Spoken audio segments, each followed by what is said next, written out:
তুমি কি খাও আম্মু? ডিম তোমার পছন্দ? তুমি কয়টা ডিম খাও? 4টা। আম্মু এটার নাম কি?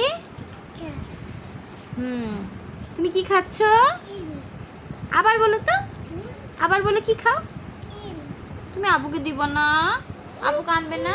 আছে, কই আছে দেখি। আপুর কোনটা? এইটা আপুর? হ্যাঁ, এটা তোমার? বাবা, আচ্ছা ঠিক আছে। আপু কোথায়? আপু ও কি হয় তোমার? কি আপু? আবার বলো তো কি হয়? এই তুমি শুনেছ? মাশাআল্লাহ মাশাআল্লাহ। বৃষ্টি আপু, বৃষ্টি আপু, বৃষ্টি বাইরে বৃষ্টি হচ্ছে, তোমাকে বলতেছে। ওকে, আল্লাহ হাফেজ, টাটা দাও তো।